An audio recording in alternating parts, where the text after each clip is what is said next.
How you doing tonight? Good? Let me hear it. All right.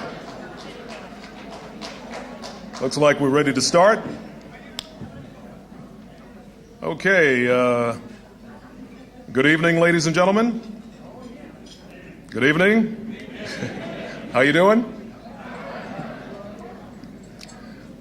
I'm Walter Richards of KTLA TV, the CW, home of the Gossip Girl. And you probably know that show. It's my pleasure to be your host this evening for the 19th Annual Thurgood Marshall Lecture and Dinner. We're gathered here to honor a gifted individual and this year's honoree, Elaine Brown. She's sitting at table 3.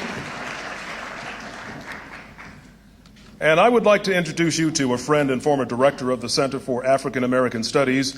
She's currently serving as the Vice Chancellor of Graduate Studies and the Dean of the Graduate Division. So let's give a warm welcome to Dr. Claudia Mitchell-Kernan.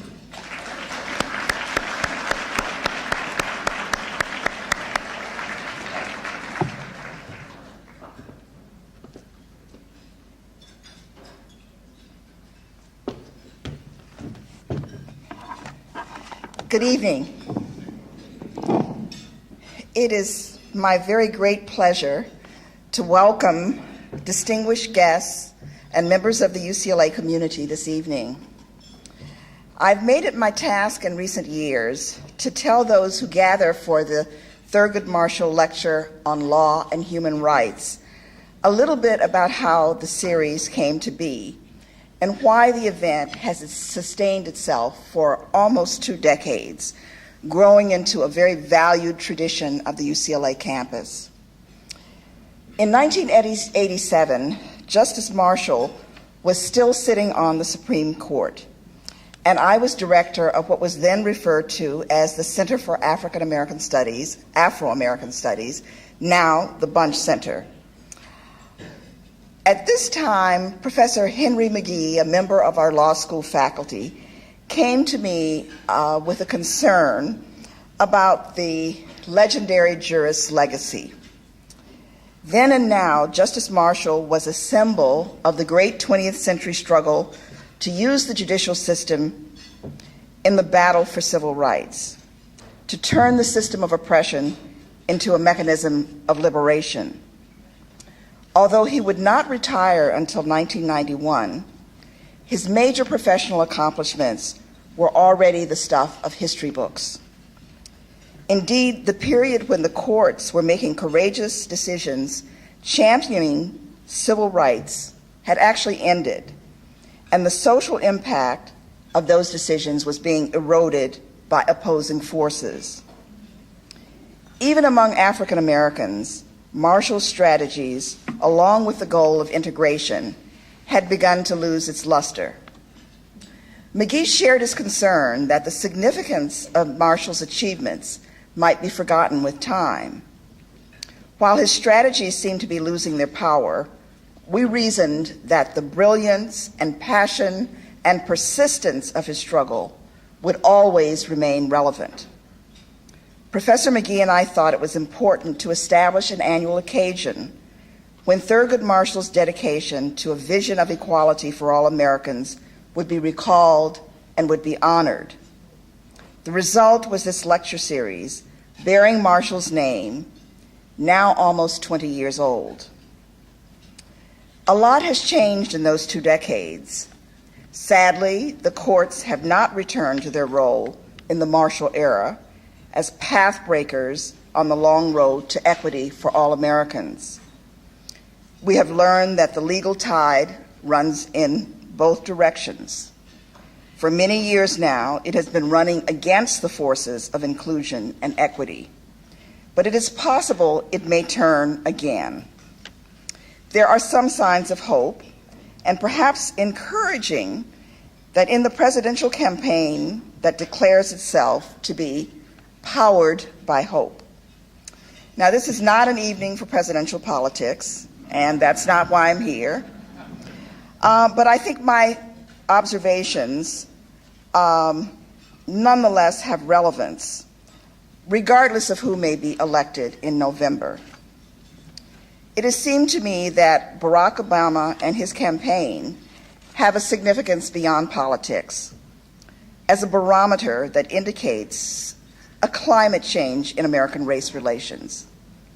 Here we have a man who literally combines the African with the American, the black and the white, a man whose personal ancestry was not affected by the terrible history of slavery and Jim Crow that continues to bedevil this country, but who nevertheless had to live with the consequences and indeed has embraced them. Whether or not he ends up as the Democratic candidate, or whether or not we have a President Obama, his passage through our time has demonstrated an important fact, I think.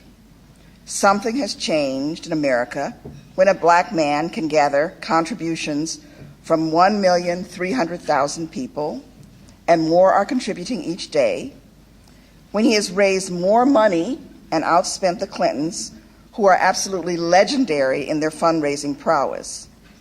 Something has changed in America when Obama can win states as various as Nevada and New Hampshire, North Dakota, and South Carolina.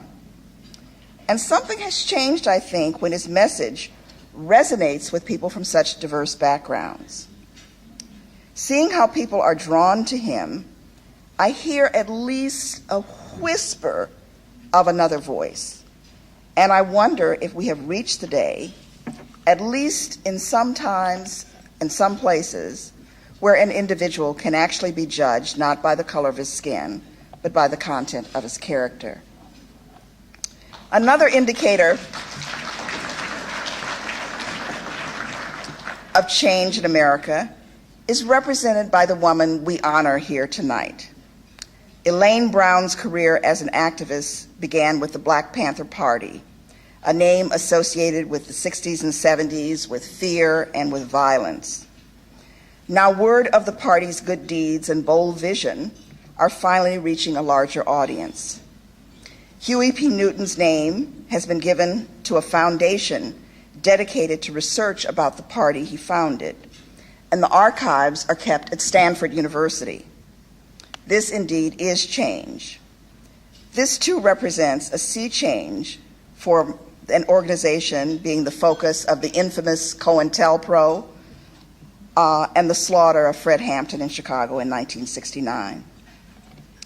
Admittedly, it is paradoxical that such changes can be occurring in the same United States where torture is being authorized at the highest levels of government, extreme rendition is being practiced against individuals only suspected of committing crimes, and individuals have been detained without charges at Guantanamo while denying that they are protected by laws and conventions of due process. Thurgood Marshall knew a lot about change. When he gave up his plan to become a dentist and headed to law school, inequality for African Americans was supported by law in many places. Particularly in the South, black people went to separate schools, drank from different water fountains, stayed in separate hotels, and sat in designated seats at the back of the bus. Laws were written in ways that made it difficult or impossible for black people to vote, and housing policies across America restricted where they could live. Casting about for a tool to dismantle this system, Marshall chose the courts. And from 1940 to 1961, he was legal director of the NAACP during its successful battle against laws imposing racial segregation. Cases that he argued resulted in the overthrow of the South's white primaries and racially restricted housing covenants. Then focusing on graduate and then professional schools, and later on elementary and high schools, he and his mentor, Charles Hamilton, won Supreme Court rulings that gave African Americans access to previously all-white institutions. In 1961, President John F. Kennedy appointed Marshall to the U.S. Court of Appeals, where he wrote 112 opinions in 4 years, none of them ever overturned on appeal. After a short period as Solicitor General under President Lyndon Johnson, Thurgood Marshall became the first African American to serve on the U.S. Supreme Court in 1967. On that bench, he compiled a sterling record of judicial wisdom and social consciousness, setting forth well-reasoned views on civil rights protections, abortion, and the death penalty, often in dissent from the court's majority. Viewed from the distance of several decades, his accomplishments may not seem as imposing as they did to many of us who were there to witness them. Few of us remember the personal affront of segregated facilities. We have learned that segregation, however, does not stop when laws supporting it are eliminated, nor does the end of segregation necessarily mean that equity will prevail. And this brings me around to the second part of my message to you. Having explained how the event began, let me suggest to you why it has become such a very vital tradition. Until character once and for all trumps color, Thurgood Marshall will remain a symbol for us, not only of the struggle that lies ahead, but of the dignity and energy and indeed success with which that battle can be waged. For those of us who are committed to the goal of equity for all, reviewing his legacy at this annual event offers the opportunity to acknowledge our progress and also to reset our course. In the middle of the fray, the territory gained may be difficult to see, but it is nevertheless gained, and it's from this new posture that we have to go forward. Thank you.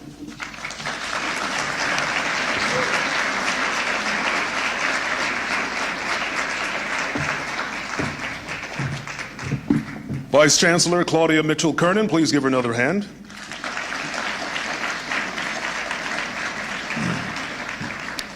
I'd just like to personally thank Dr. Darnell Hunt and Alex Tucker for inviting me back this year to MC this event, and it's always a pleasure. Thank you. Okay, now in its 39th year, the Ralph J. Bunche Center for African American Studies is entering into a new phase of continued excellence and increased scholarly activity. The center fulfills its mission by promoting research and academic programs, maintaining a library, putting on special projects, and publishing current work in African American studies. It's one of the leading centers of its kind in America. And back from sabbatical, leading the center this year, its director, Professor Darnell Hunt.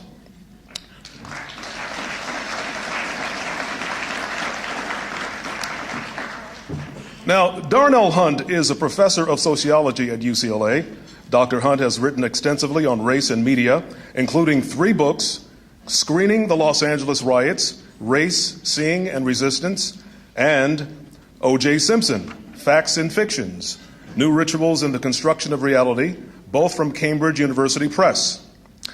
He's also editor of Channeling Blackness, Studies on Television and Race in America. His current research focuses on the barriers to diversity in the Hollywood entertainment industry, as well as coordinating the center's core research initiative, the Black Los Angeles Project. Now, prior to his academic career, he worked in the media and as a media researcher for the U.S. Commission on Civil Rights, 1993 hearings on diversity in Hollywood. As Bunche Center director over the past 7 years, Dr. Hunt has managed research, outreach, and publicity campaigns aimed at making the center a household name in the region's Black community, as well as intellectual circles throughout the nation and beyond. It's now my pleasure to introduce you to the director of the Ralph J. Bunche Center for African American Studies. Ladies and gentlemen, he hadn't had time to eat a salad. Dr. Darnell Hunt.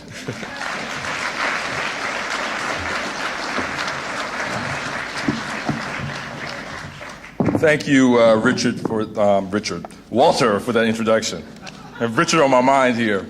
Actually, I do have thanks for Richard. I'll save those for a few minutes.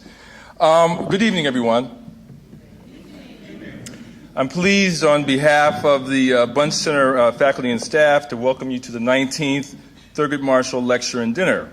I'd like to express my thanks to each of you for your support tonight and I look forward to connecting with you throughout the evening. For nearly 2 decades, the Bunche Center has embraced this event as an opportunity to honor pioneers in the ever-important arena of human and civil rights. This year, we are proud to honor one of our own, Elaine Brown.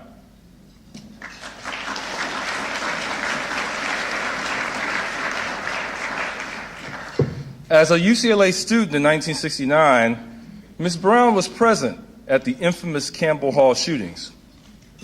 This tragedy erupted out of a meeting to negotiate the leadership and direction of what later that year would become UCLA's Center for Afro-American Studies. Of course, Elaine Brown would go on to become an inspired activist and leader. She, of course, chaired the Black Panther Party from 1974 to 1977. She would also become an accomplished author. And if you haven't read her autobiography, which I happen to have here, and by the way, I'm going to ask you to sign it for me a little bit later on, you're really missing out on an important piece of history. I assign this book regularly in one of the classes I teach, and the students just can't put it down. It is particularly fitting that we should welcome Ms. Brown back to UCLA this year, as so many of the problems addressed by the movements of the 1960s and 1970s remain unresolved, and as we face new challenges peculiar to these supposedly colorblind times that complicate our ongoing struggle for freedom and justice.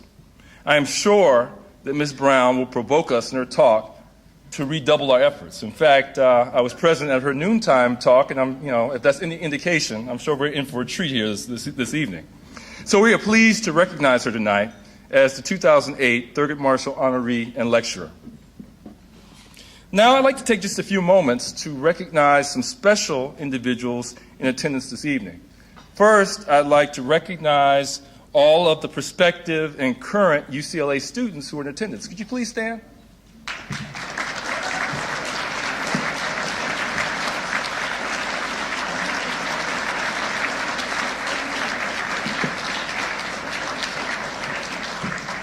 This is what we're all about here, the future. I'd like to acknowledge some other special attendees as well. If you bear with me here, we have a pretty lengthy list here. First of all, Jeanette Moore. Jeanette Moore is an amazing friend of the Center who very recently made a generous gift to the Center, which has allowed us to endow a scholarship fund in her name and the name of her daughter. Jeanette Moore.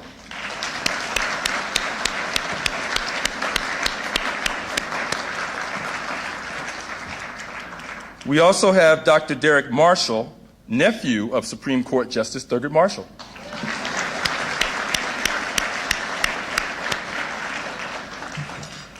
H. Mitzi Wilson, Senior Vice President of Diversity Development for Fox Entertainment Group. Okay, well, maybe not, but we do have Ron Taylor from Fox Diversity. Young G. Kim, Legislative Aide representing Los Angeles Council Member Tom LaBonge.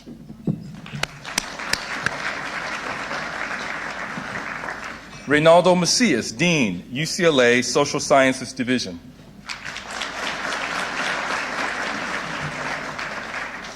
Rafer Johnson, UCLA alumnus, Olympian, gold medal decathlete.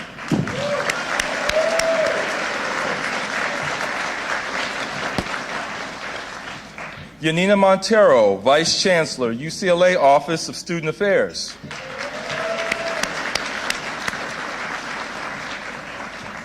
Dr. Charles Alexander, Associate Vice Provost for Student Diversity.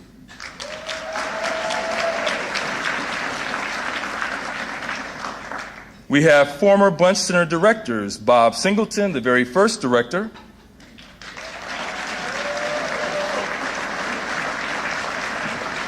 Claudia Mitchell-Kernan, of course, who we've heard from, Belinda Tucker,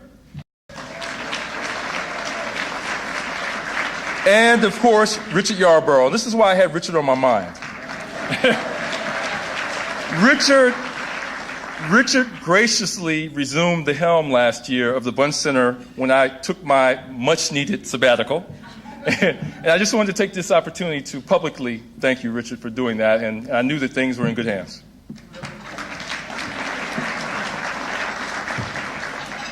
Brenda Stevenson, chairperson, the IDP, which stands for Interdepartmental Program, soon to be Department in Afro-American Studies.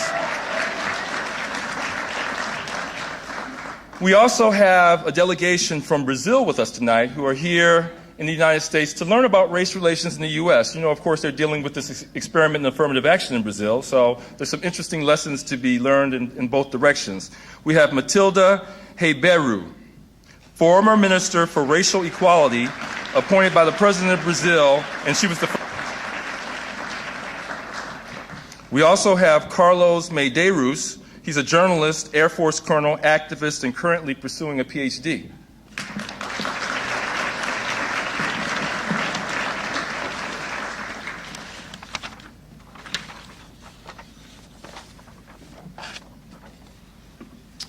Okay, I'd also like to take this opportunity to recognize some of our sponsors for the evening. Of course, we have Fox Studios Diversity. We have Claudia Mitchell-Kernan, UCLA Graduate Division. Ralph J. Shapiro.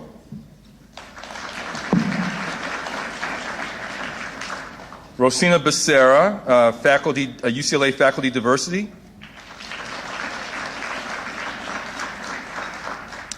Renee Campbell.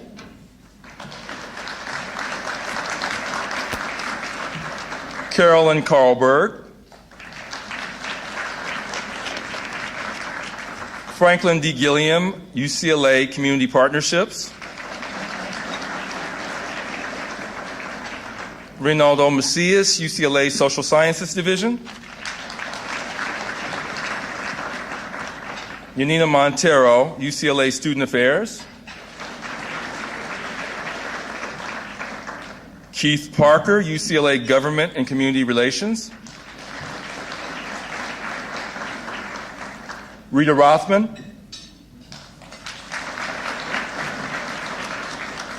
There is an end to this list eventually, I promise you. Mark Sawyer, UCLA Center for the Study of Race, Ethnicity, and Politics. Robert Singleton. Bobby L. Smith. Peter Taylor. And UCLA External Relations. Now, of course, I'd also like to recognize the Bunche Center Community Advisory Board, the Student Advisory Board, the Faculty Advisory Committee, and of course, the Bunche Center staff. Without their contributions, tonight wouldn't be possible.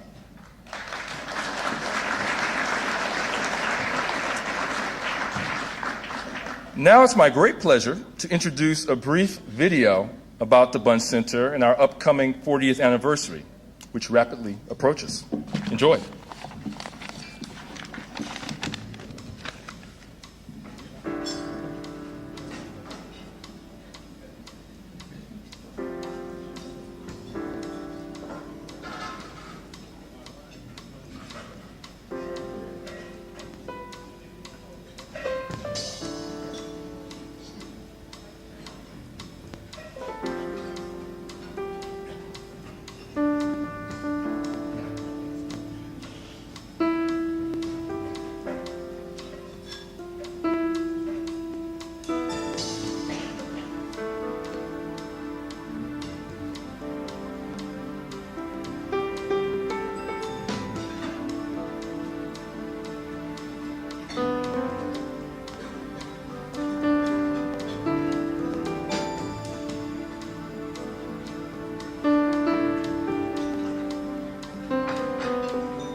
Founded in 1969 as the Center for African American Studies, the Ralph J. Bunche Center for African American Studies at UCLA is the result of the struggle by black students at UCLA and the surrounding community to have their history and culture recognized and studied. While the struggle to have African American studies acknowledged as a legitimate field of study was taking place all over America during the late 1960s, it took on special significance at UCLA when two Black Panthers, who were UCLA students, were killed at Campbell Hall in January 1969 after a clash over who would lead the new center.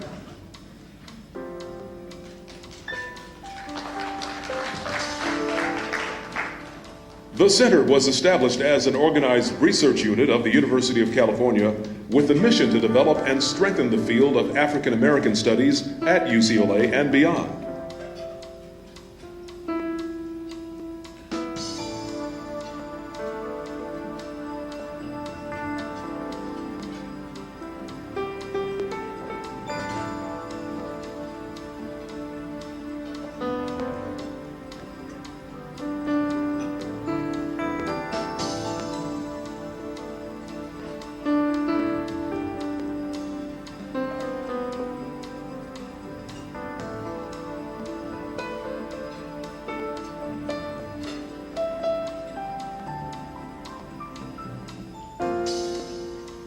Today, 40 years later, the Bunche Center is recognized as one of the nation's leading research units devoted to the study of African-descended people, their history, culture, and contemporary experiences.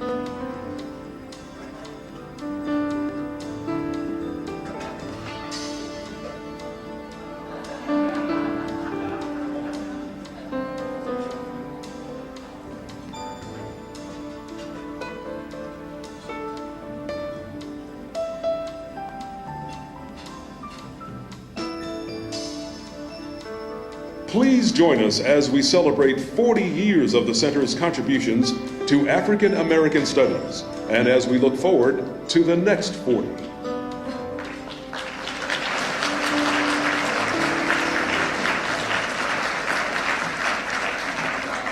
Awesome. No, really. Alex, sent me a note about narrating that piece. We should bring you guys over to the station. You can do something. I haven't seen news stories done that well. That's great. I tell you, got some talent there. Okay, thank you again. Look forward to connecting with you throughout the evening. Please enjoy your meal. Dr. Hunt, enjoy your salad. And we have music from the John James Quintet.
First of all, when I was asked to make the introduction for Elaine Brown, our honoree, it occurred to me, based on my years of knowing Elaine fairly well, that no one can introduce Elaine Brown. She evolves too quickly. You can present her, but you can't introduce her. I intend to present Elaine Brown to you, and I'm going to try to do it within context. I will be brief. The main reason I'll be brief is that Elaine gets the mic after me, and I don't want to offend her. Now, for those who came to hear, there are a few people out there who only came to hear me introduce Elaine Brown. Okay? And if you can hold up both hands, it'll seem like there are more of you than there are. For those of you who came for that purpose, you'll be disappointed. I will be brief. But for those of you who came only to hear Elaine Brown and want me to say, here's Elaine Brown and sit down, you're going to be disappointed. So get over it. It's fitting that in April 2008, Elaine Brown is presented to us as the Thurgood Marshall Lecturer. And it's both fitting and fortuitous that I was asked to present Miss Elaine Brown to you. For it was in the month of April 1968, 40 years ago, at the Chancellor's annual Lake Arrowhead Conference, that I convinced retiring Chancellor Franklin Murphy to adopt my idea of the Teen Opportunity Special Admissions Program, which ultimately became known as High Potential. That was done initially in concert with Dr. Rinaldo Macias. We co-chaired the Teen Opportunity Program. It segued into the African American and Chicano components of the High Potential Program. But it was at the Lake Arrowhead Conference that Franklin Murphy said, okay, he assigned Chuck Young to meet every Monday with me and a group of faculty, and we began the process of transforming the university's admissions process so that it could accommodate the special admissions idea that High Potential became. Coincidentally, Dr. Beverly Bruce, who was the first director of High Potential, and I first met as we rode together as passengers of Dean Robert Kinsman. Kinsman played a critical role in shepherding the academic component of High Pot through the Academic Senate. In fall 1968, Elaine Brown entered UCLA as one of the original High Pot students, at which time, please, go ahead. She entered at that time, and UCLA and the world were forever transformed. Elaine Brown is a former leading member of the Black Panther Party, and author of A Taste of Power and the Condemnation of Little B. A Taste of Power was optioned in January 2007 by HBO in connection with a 6-part series, The Black Panthers, which is now in development. Ms. Brown, go ahead. We can use a lot of applause for this lady. Ms. Brown is presently co-authoring For Reasons of Race and Belief, The Trials of Jamil Al-Amin, formerly known as H. Rap Brown, with Karima Al-Amin for publication by Basic Books. And she is completing the nonfiction book, Melba and Al, A Story of Black Love in Jim Crow America, which is slated for publication in 2009. She is the editor of Messages from Behind the Wall, a collection of autobiographical essays by Black prisoners in New Mexico, published in February 2007 by the state's Department of African American Affairs. She is also executive director of the educational corporation Fields of Flowers. She's co-founder of Mothers Advocating Juvenile Justice, 1997, and in 2002 co-founded and became a board member of the National Alliance for Radical Prison Reform. She is a member of the Georgia Geechee Council, a partner in Seize the Time Incorporated, and a member of the Committee to Free Romaine Chip Fitzgerald. You might want to hold your applause. There's a lot more.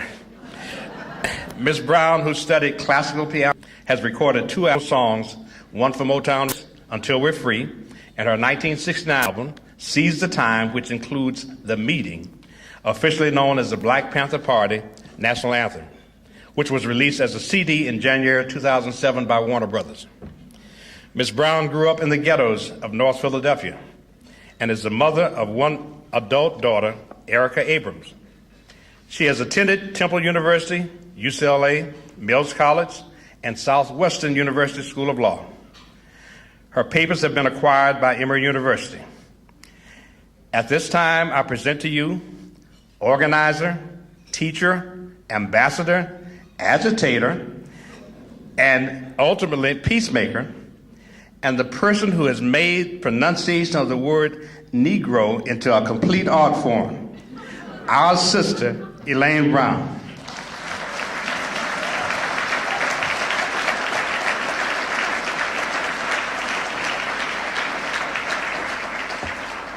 Thank you very much, Daniel, though I normally would call you Skip.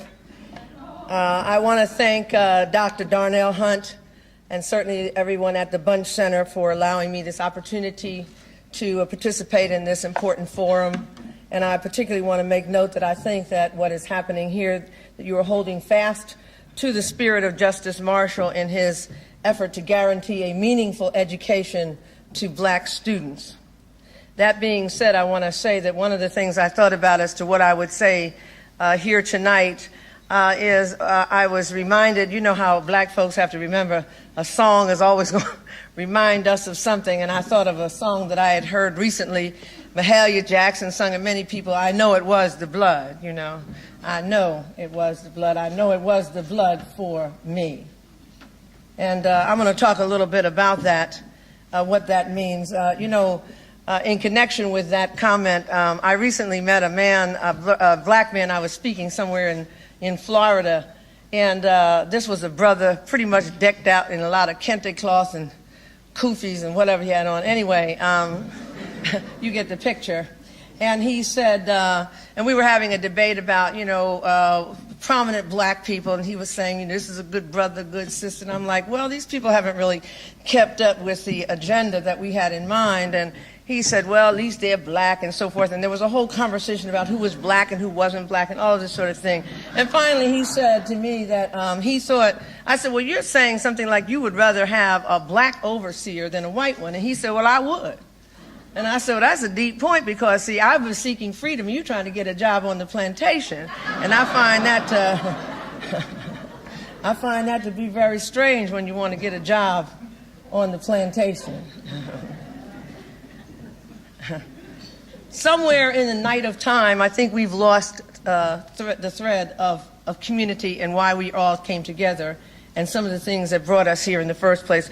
People are saying that we have now entered a post-racial period. I'm not sure what that is, but that's the latest, isn't that, Dr. Hunt? That's what people are saying. We're in the post-racial period. That means there's no more real racism, and so there's no more debt to pay, no more reparations, no more worrying about anything else. This situation is all fixed. And I saw this. Have you seen this? I don't know whether this thing has been on television or not, called Meeting David Wilson. And this young black man from the projects of Newark, New Jersey, went on a search for his family roots or something and found that he was the descendant of slaves who had been held by another man named David Wilson, who was the slaveholders' descendants. And they met, and so they did a little documentary about their meeting, and they had an interview with the two of them and this young brother who's growing up in the projects of Newark, and this older white man who was the descendant of the slave master who was living very well in Alabama, wherever it was that he was descended from, and said the question of reparations came up, and the brother said, well, I asked my old granny, and they had a picture of her, and she said, had her interviewed, and she said, I don't think he owes him anything. All he owes him is respect. And I said, oh my God, this is a horrible concept. This guy is now giving away all of our money, talking about nobody owes anybody anything, and individualizing the struggle of our people. And I think that one of the things that this has come to permeate our discussion, that we don't remember that we are a people and that we are still struggling for something, because we are talking about we have come to the end of blackness and the black problems of America, and that effectively the white man's burden, as it used to be called, has now been lifted, and we can all go forward as though there was no history and no struggle and no blood that has been shed. And so as a result, we've come to the conclusion that the disparities that we suffer today in America as an oppressed group of people, as the masses of people, are the result of personal failures, of individual bad choices, some sort of new age wrongdoing, or maybe it's even genetic, as far as some people are concerned, or maybe we're just lazy. And that's why we have so many problems in the black community, because otherwise we can't explain it, because racism is over and it's all about personal choices and what we've done and what we haven't done. We have the lowest employment rates. We have the highest unemployment rates.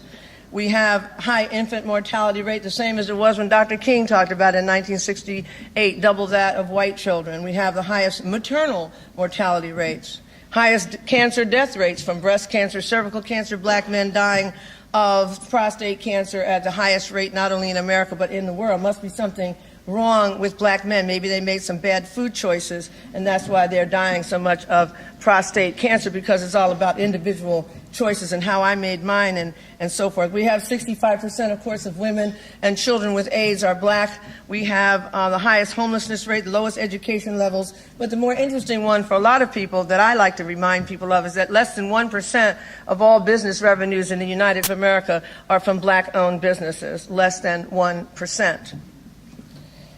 Now, this reminds me of a boy that I wrote a book about. He was called Little B.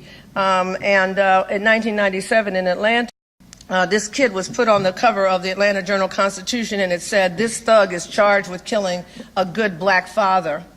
And everybody, everybody thinks of Atlanta as Black Mecca. I'm not one of them, but there are people who think of it as Black Mecca, when in fact Atlanta is actually owned by Mr. Coca-Cola and Mr. Home Depot and Mr. UPS and a number of other people, but none of them are black people. All the black people in Atlanta are overseers.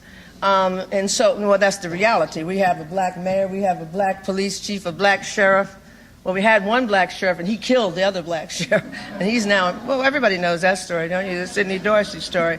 And so we have all of these things in Atlanta, but what we don't have is any real control of anything. So when this little boy was put on trial, nobody thought, gee, maybe he's innocent until proven guilty. Everybody condemned him. And they said, that's the problem in the black community. These bad black boys running around here in our communities, messing up our communities. Matter of fact, when I see one of them, I get nervous. You know how people start holding their purses, and some of those are black women, holding their purses when little black boys come by because, they are the thugs. And so this boy was cast as a thug from day one when he was arrested. He was only 13 years old. And I thought, how could somebody 13 years old inspire or engender this much venom from black people? Black people were calling for the rope. Black people were calling for the rope. The mayor of the city, Bill Campbell, now in jail, said that little B was an evil in the city. I thought, how could you be 13 years old and be evil?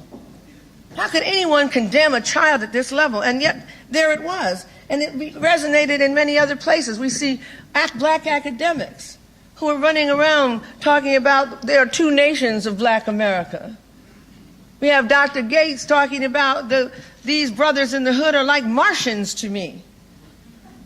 And we look at some of these people, like Bill Cosby putting down Shaniqua and Dante and them, talking about how ridiculous they are and walking around with their names, and they're never going to amount to anything, as though Oprah and Condoleezza were not ghetto names,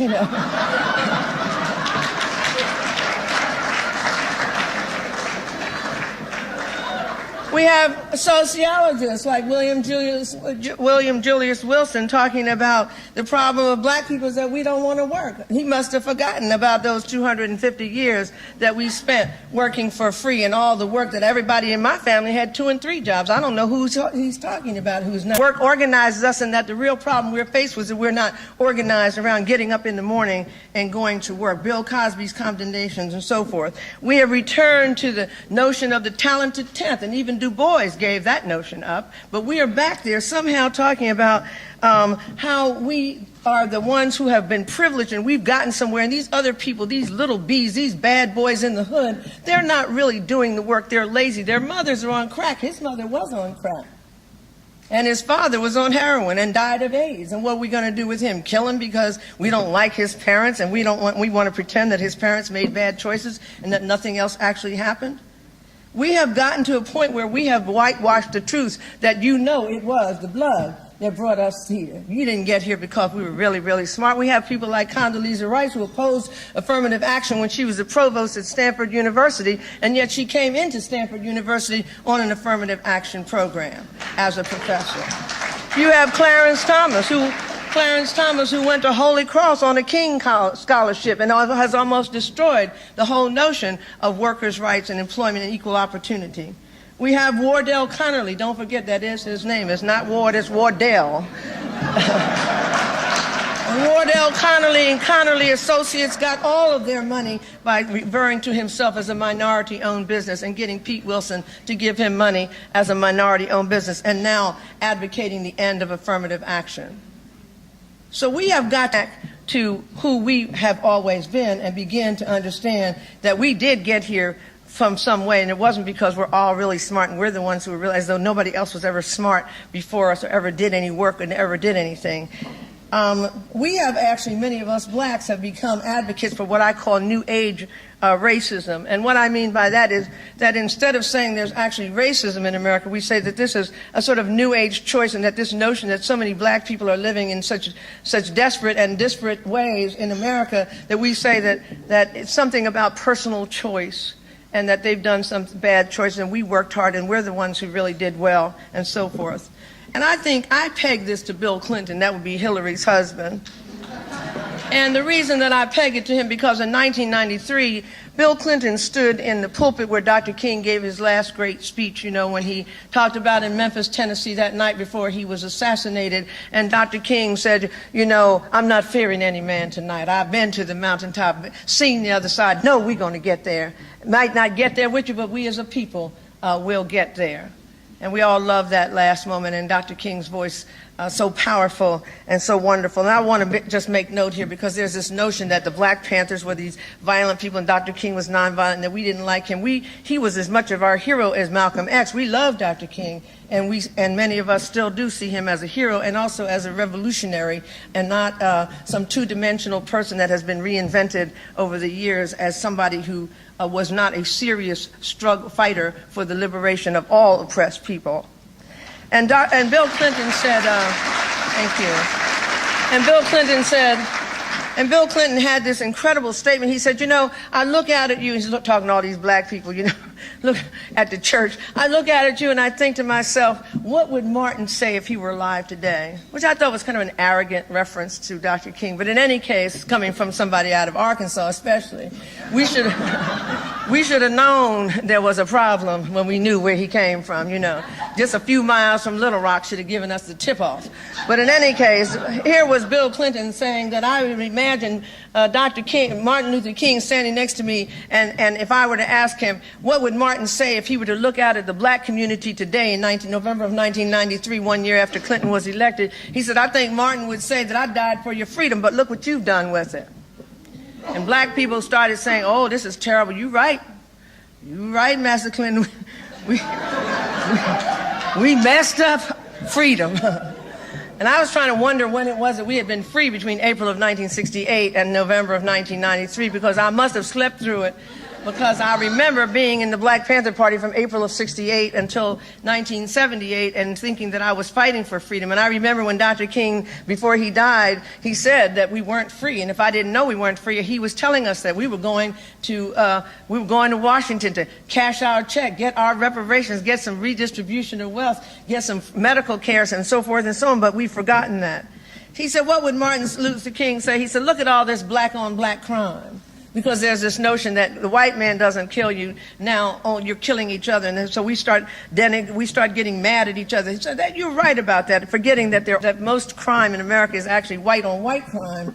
But we never think of that as particularly insidious. But there's something about this black on black crime that we think of. These little girls that got caught in this video beating up that other little girl. People are like, what happened to the little teenagers? They were so sweet. What went wrong? Nobody says these are some thugs beating up some other girl. You know what I mean? Nobody even thinks of them as thugs, And so the notion of black on black crime, not counting that this particular period was during that period when there was a rise of violence in the black community due to the sudden inundation of the black community with great quantities of cocaine.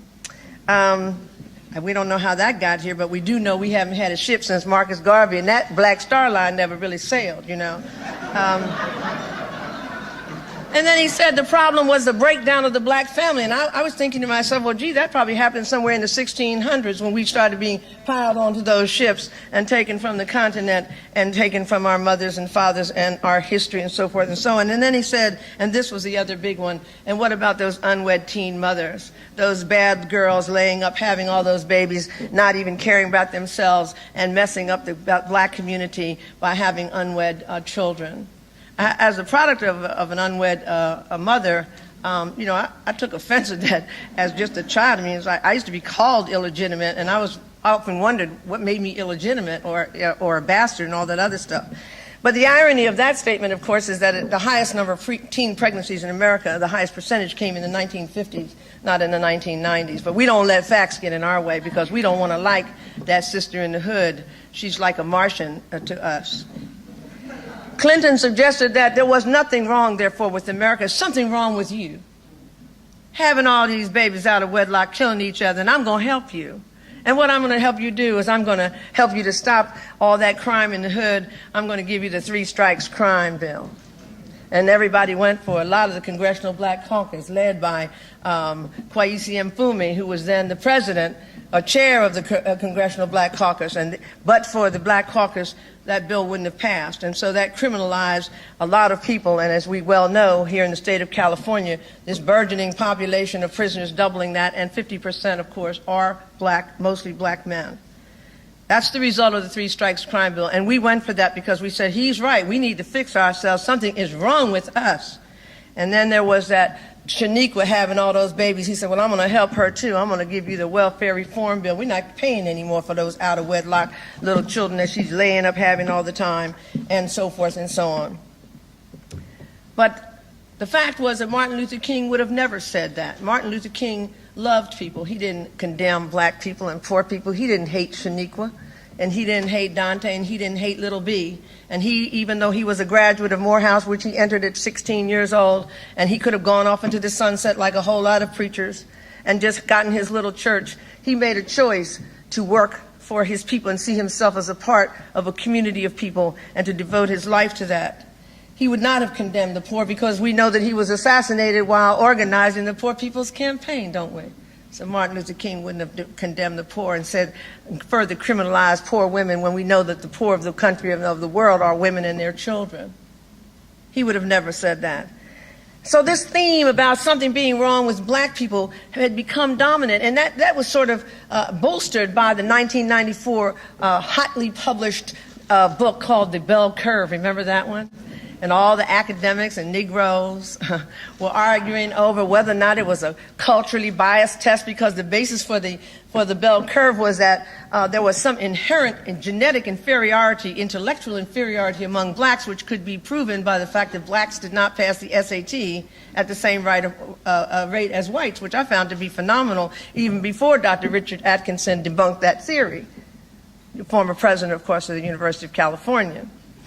But my theory was that I could teach my dog. I was a professional test taker all the time because I went to a school where they made us take these tests from 9th grade, 10th grade level. So we got very good at it, and we always came in with high grades. And so I was always convinced that I could get my dog Spot, and I'd give him a couple of biscuits, and after 6 months and some biscuits, Spot could come in the top 5 to 10% at the SAT. Because the SAT doesn't represent anything, as Dr. Atkinson pointed out, the real success correlation is between those people who have taken the SAT test-taking course and those who have not taken the SAT test-taking course, which is probably because they're poor and they don't have the money to learn how to take a test that really results in proving absolutely nothing. But we bought into an 800-page tome with racist, scientific racism, saying that black people were intellectually inferior to whites because we could not pass the SAT test. And people said, yes, this is the problem. That's why we're not successful in school. We've got to do something about it, because we're not going to worry about money not going into the hood, into the black community schools. You know, my friend Jonathan Kozol once said that somebody asked me, said, you're one of those white liberals that thinks that if you just pour a lot of money into the public schools, it'll all come out okay. He said, well, you know what I say? Pour the money in and let's see, you know. And this notion of the inherent inferiority of black was further bolstered by people like William Bennett, former Secretary of Education, and his friend John DiIulio, who gave us the faith-based programs of Bush. And they wrote a book called Body Count.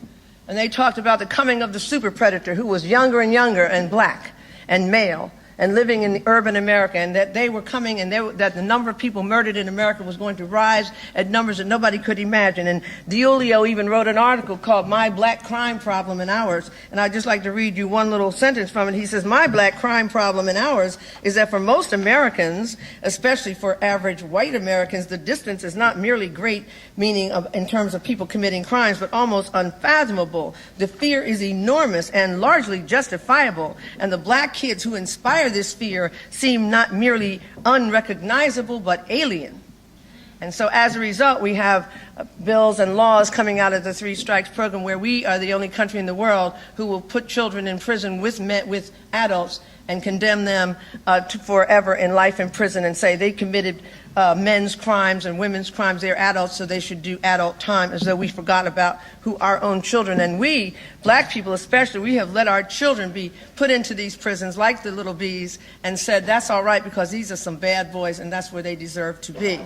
The point is that we who have come to enjoy a modicum of privilege and comfort, even though some of us are hanging in the middle class by a thread of 2 checks, what little progress we have made is because our people fought and we died and we paid in blood. And it was not from the benevolence of anyone, but from the struggle that our people put forward. And we're here to honor and talk about the legacy of Thurgood Marshall. Then we have to remember about Brown, and I'm going to get to that in a minute, but I think I'd like to spend a few minutes talking about this history because many times we forget how to connect the dots in our own history. You know, I lived in France for a while. Quite a while. In 1994, when I lived there, there was a man named Paul Touvier who was put on trial for war crimes as a part of the hierarchy of the Vichy government in France.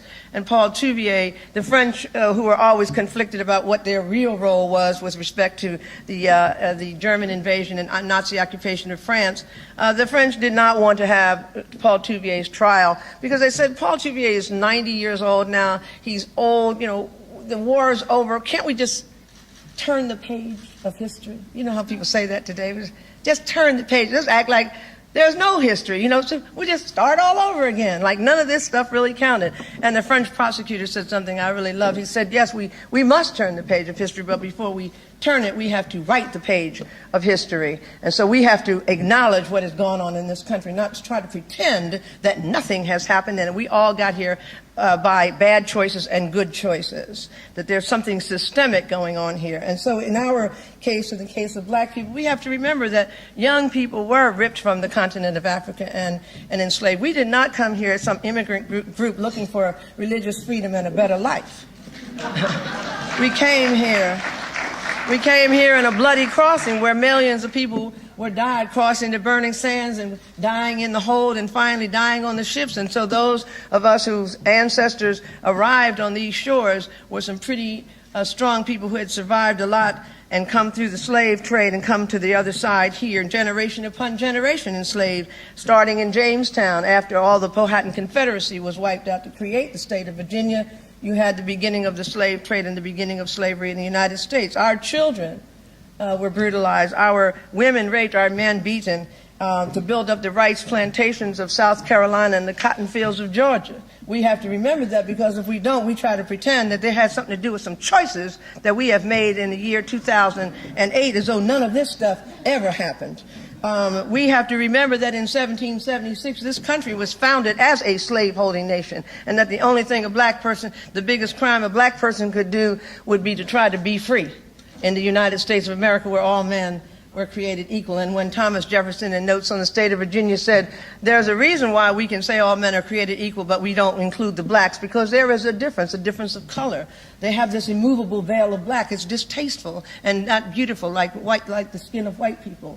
and they are lazy, and they have a disagreeable odor, and their hair is not long and beautiful like ours, and they lust after their women. And I advance it, therefore, Thomas Jefferson says, that the black is inferior to the white in the endowments of both body and mind, and we can't incorporate the black into this experiment of the equality of all men. If we don't remember these things, then we start pretending that Thomas Jefferson was a great man who just had a few slaves, and it was a man of his time, and this had nothing to do with what we're doing today, this period of slavery. It's so long ago, even though people do reenactments every single year on the Civil War, the Revolutionary War, but that was too long ago to have any relationship to today.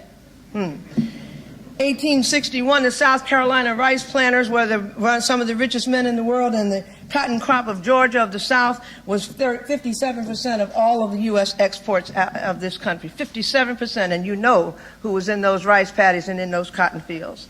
There was no manufacturing in the South, and so everything was dependent. So they began to have a battle over that. And by 1863, of course, it was a bad year for the Union, and it was a bad year because the numbers were not with them. The Union did not have a lot of volunteers. The South had all the white males were fighting because they had slave labor as a backup. You had 9 million people in the Confederacy. Among them, 4 million were slaves against 22 million in the Union. And when Lincoln freed the slaves in the seceding states and they left those plantations, the tide of war changed. And by 1865, of course, there was a victory, and Lee surrenders to Grant and to Sherman. And Sherman says, well, we're going to have to put these millions of people somewhere, so let's give them 40 acres each family of the land that I've just confiscated when I burned everything to the sea, that Sherman liked to talk about it.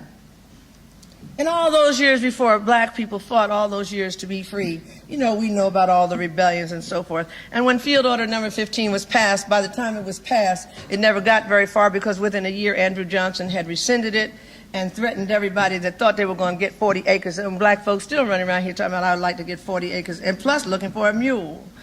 The black codes were then invented to replace that by the time the 13th Amendment was passed. And of course, the black codes governed black life, and the main crime that blacks could commit under the black codes was to be vagrants. And so as a result, many men were put into prison and worked the chain gangs. And the difference could be seen that in 1850, there were 9,000 miles of railroad track in America. By 1890, there were 200,000 miles of railroad track, much of that built by chain gang labor of ex-slaves who didn't get a job. We know about 1896 in Plessy because we know that when we get to 1954, the Brown decision, that Plessy is going to be referenced. So these are not historical facts that are not relevant to today.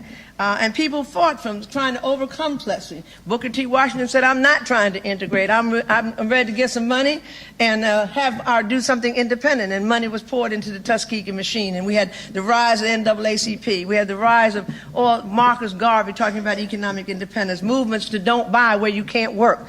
The first and second migrations where black men rose up and walked from places like Mississippi into Chicago to try to get a job somewhere along during these various wars. We had the Tuskegee Airmen saying, look, we can fight for the country and we can maybe get free after that. We can break down this Jim Crow that Plessy gave us. And we had all kinds of other efforts that were made. The Nation of Islam getting up to Malcolm X. And then in 1954, we have this man, Thurgood Marshall, leading a band of men and women who struggled to pull these various cases together under the Brown theory. And little Linda Brown's father saying, wait a minute, separate is not equal as to public education. And when people tell me that black people don't care about education, you must have forgotten about the blood that was shed in 1954, 55, 56 to little Arthurine Lucy with her little dress, and little Ruby Bridges that we see the picture that Norman Rockwell painted.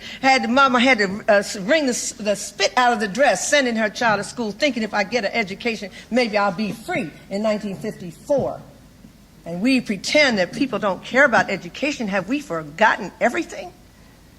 We're going to condemn Shaniqua because she doesn't want to get an education. And the voice of Martin Luther King rising up, and Fannie Lou Hamer and the Mississippi Freedom Democratic Party. And we talk about the Freedom Riders. This wasn't a civil rights movement. It was a freedom movement. Oh, freedom over me. And before I'll be a slave, I'll be buried in my grave. This was a freedom movement, 1964, 65 Civil Rights and Voting Rights Acts. Hillary Clinton tells us that Lyndon Johnson did this. Lyndon Johnson didn't do this. Lyndon Johnson had nothing to do with this. Let's talk about what was going on in 64. In 1964, in March, Dr. King and Malcolm X embraced. We remember that picture, and they were at the Capitol, and they were there watching exactly what was going to happen to that Civil Rights Act, which was the Commerce Clause, because Bobby Kennedy figured out, why are you cutting all this black consumer dollar out of the marketplace of America? And so we're going to come in through the Commerce Clause and pass the 64 Civil Rights Act, so there'll be no discrimination and accommodations. But remember that by March of 65, the Voting Rights Act was passed. But when was it passed? It was passed after March the 7th of 65, Bloody Sunday, Edmund Pettus Bridge. All those people's bones crushed under there. I talked to Hosea Williams, and he talks about the sound of those horses' hoofs across that bridge, beating up children and listening to the bones of human beings dying. And by the end of March, Johnson had sent the Voting Rights Act to the Congress and got it passed. This stuff happened because we fought for it and the blood was shed, and we have to remember that. And by that time, most black people are now no longer living because of the two migrations. And so you had here in Watts, in August of 1965, you had an uprising. We called it a rebellion. Some people called it a riot. After that poverty program, money started flowing. If you were black, you could get an SBA loan if you just looked like you could write your name somewhere, you know. And then the Black Panther Party formed in 1966 in October, and a new wave of identity and politics came into being, because we talked about revolutionary change and not just questions. Because Dr. King himself had said, you know, where do we go from here? We've got the 64 Civil Rights Act, Voting Rights Act, but where do we go from here? When I look out over America, I see an America in which the black person who has built this entire country, but yet we still have only half of what is good and double of what is bad, Dr. King said before he was assassinated in 1968. And during this same period, we had a lot of campus uprisings, didn't we?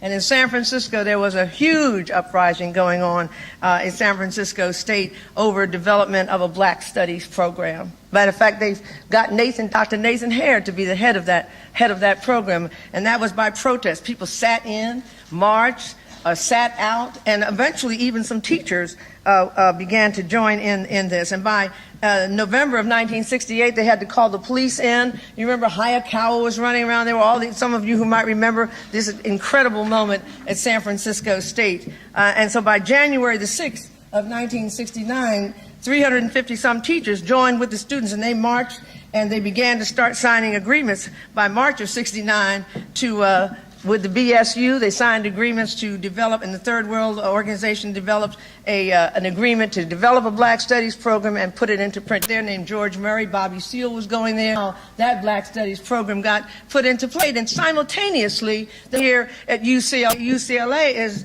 is called Head 'em Off at the Pass. Everybody got the drill. People were rising up all over this country. When Johnson gave the poverty programs up, it was some people in Vietnam, they called it a pacification program. And so what happened here at UCLA was a similar thing. There was a design for a program that the students weren't involved in, and the students said, you know, we've got to have student involvement in these programs. And of course, at that January 17, 1969 meeting, there was a dispute over whether or not the students had the right, and those people who were targeted to be killed that day, of course, were my friends, John Huggins and Bunche Carter. Of course, I was there, so I'm here to tell you that I know it was the blood that brought us here today. If you don't know it, I'm here to testify for that. I want to close by talking about, you know, today we have to recognize that black people in America, as well as many other people, poor white people and Latinos. And I have to say something about this business of Mexican immigration, because, you know, we're not talking about French immigration. You know, I know some French people that have been living in America. They haven't had any paper, don't even speak English, haven't spoken English in 30-some years. Don't even, you know, nobody's looking for French immigrants, you know what I mean? So we know there's a little bit of racism in this whole immigration question. So it's really not an immigration question at all. And when I hear black people say, you know, these Mexicans, they're coming in and they're taking our jobs. You know, I know this sister in Brunswick that said that to me, and I'm like, how are you going to tell me something about a Mexican's coming to take your job? You haven't worked in the last 10 years. I know you.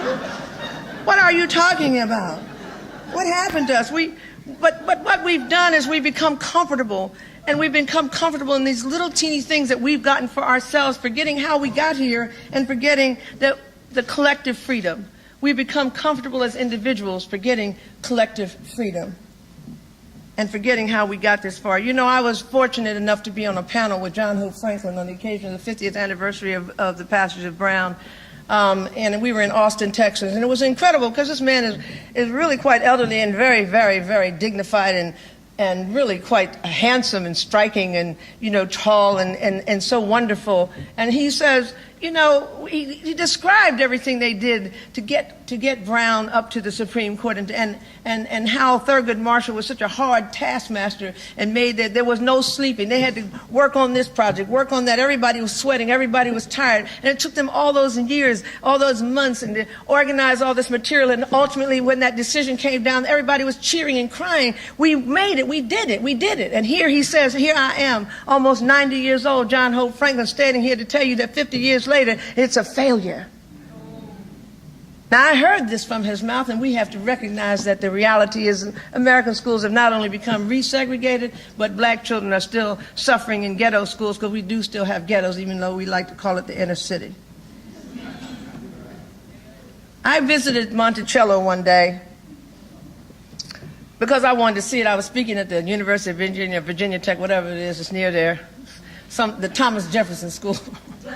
And so I decided I wanted to go see Monticello because my friend Barbara Chase Boo had written a wonderful book about Sally Hemings, and she had described all of that. And so I said, I want to go and see what it looks like. And we were the only black people, 3 black people went to see it, and everybody was, isn't this wonderful? We had to take a little jitney up the hill to where the Monticello is at the top of a hill, 5,000 acres.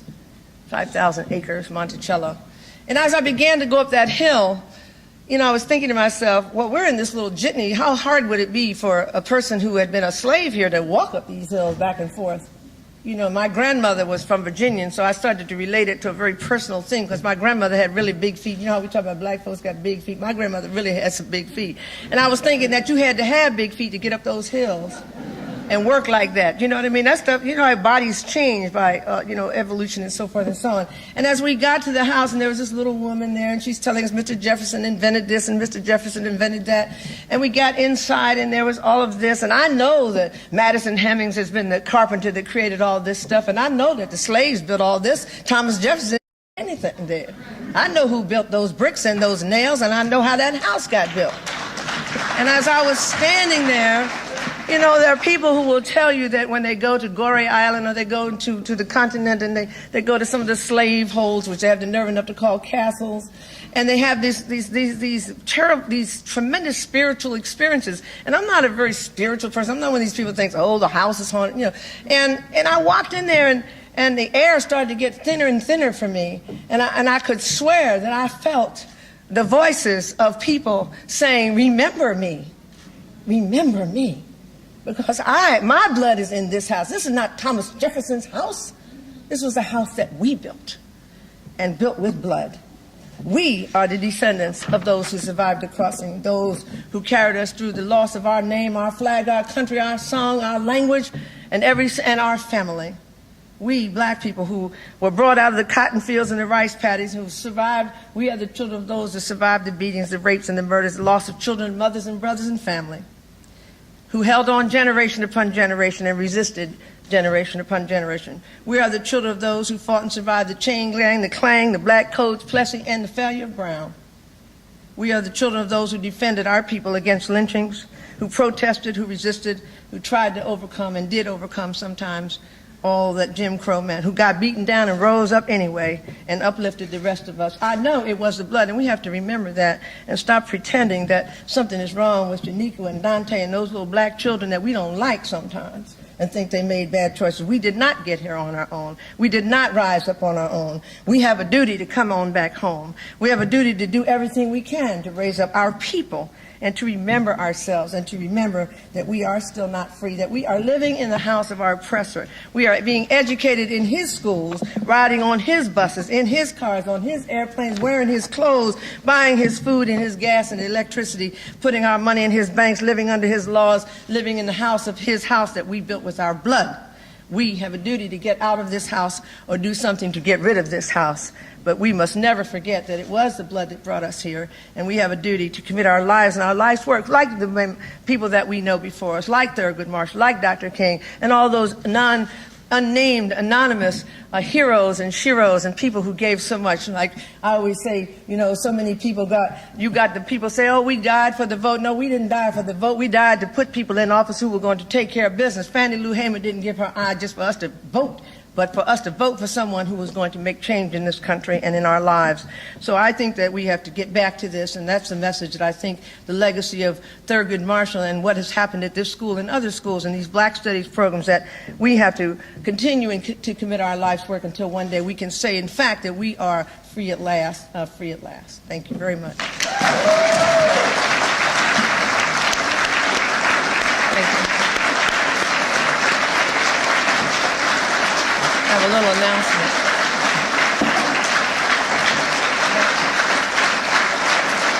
One has allowed me to make some brief commercial announcements, and they're very brief.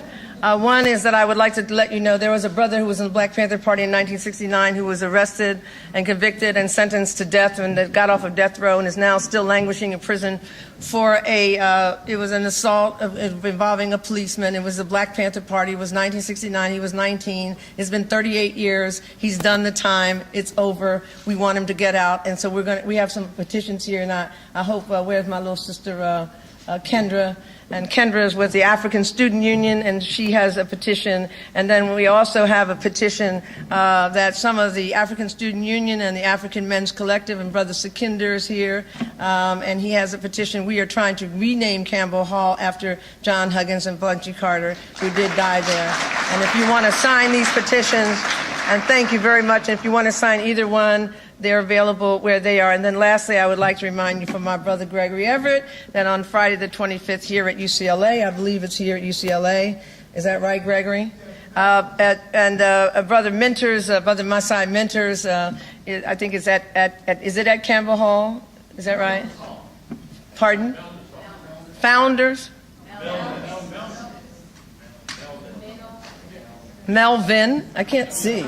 Oh, Milnitz. Okay, I see it. At 8 o'clock on the 25th, there's a screening of a film in progress called 41st and Central Untold Story of the Southern California, the Black Panther Party, which, of course, I was a member. So those are my commercial announcements, and I do appreciate your time. And I can't tell you how honored I am to be here among all of you esteemed people. And I'd like to make one more quick announcement, because there are many people here that I know and that I love. Very happy to have seen my sister Pat, who was there here on this campus with me when we were acting crazy.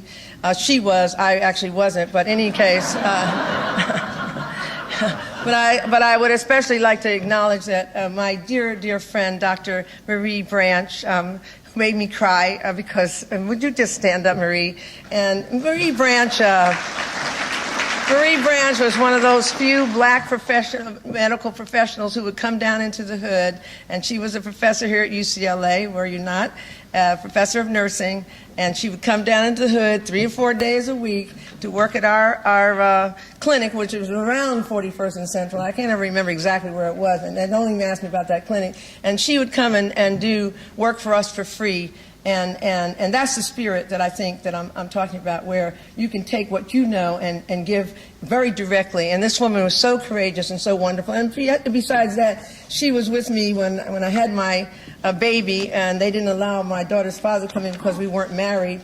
I had her at the Queen of Angels, you know, so everybody was mad because it was an illegitimate child. But Marie burst through the doors and said she was my personal, I don't know if you said you were a doctor or a nurse, but anyway, she came in there and held my hand through the terrible labor that I went through. So I just wanted to acknowledge this one wonderful woman I haven't seen in so long, but she is one of my heroes and has given her life consistently to helping Black people and poor people to have improved health care.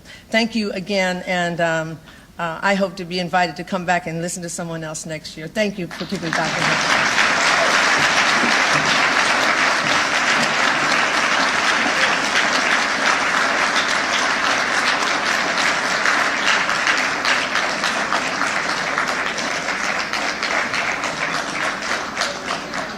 Okay, we'd like to ask Ms. Brown to please come back to the podium.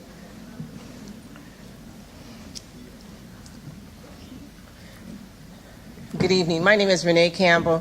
I'm chair of the one of the co-chairs of the the Community Advisory Board for the Bunche Center, and this is the reigning president of the student union of the UCLA student body. African Student Union. African students. I'm sorry. The more important one, the African Student Union. All right, please introduce yourself. I'm Christina. I'm the chair of the African Student Union this year, and we were asked by, thank you, not really, okay.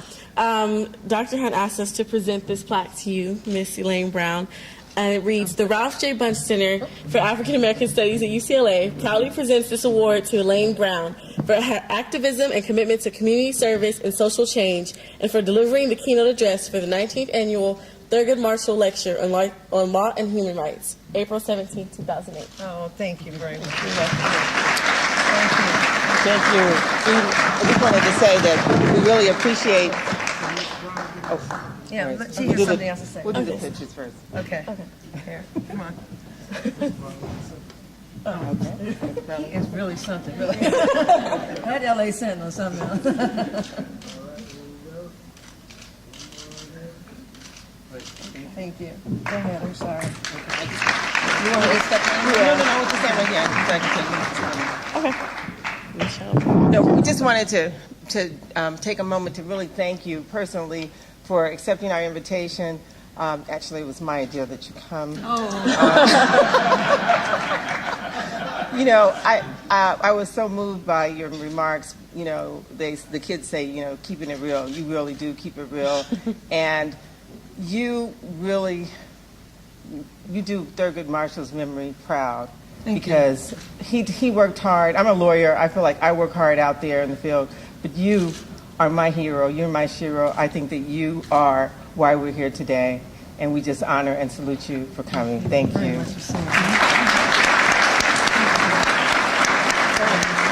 And also, on behalf of the African Student Union, we would also like to personally thank you for coming out here in November, in January. I'm always and again, here, right?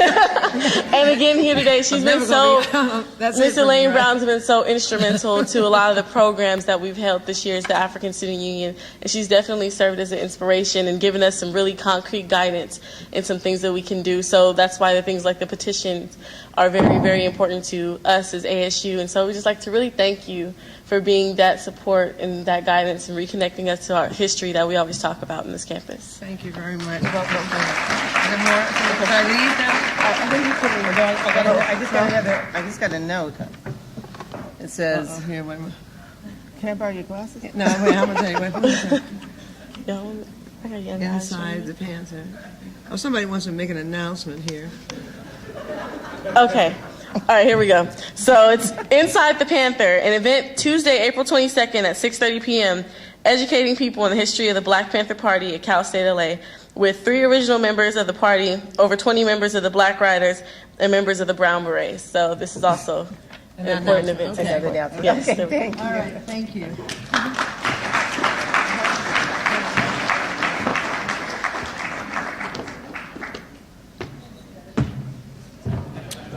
Please, another round of applause for Elaine Brown.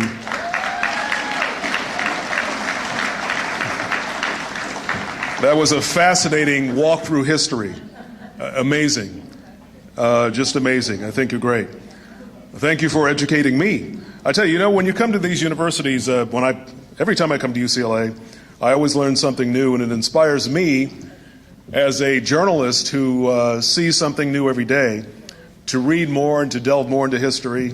And you just find out that things haven't changed much at all. So you learn a lot, and it's just truly amazing to hear you speak. So thank you. All right.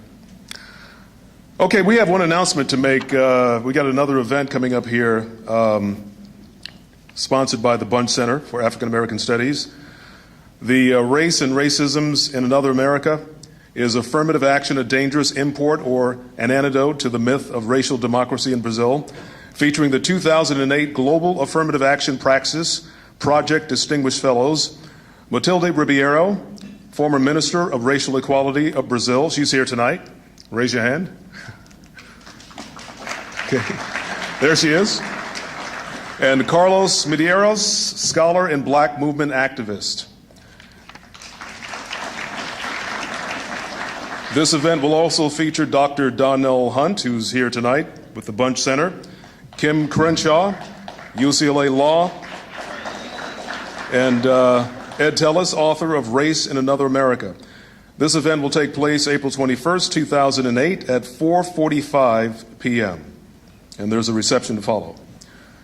I want to thank everyone for coming out tonight, for attending this great event, and we'd like you to continue to support the Bunche Center here at UCLA. And have a great night. Thank you for coming.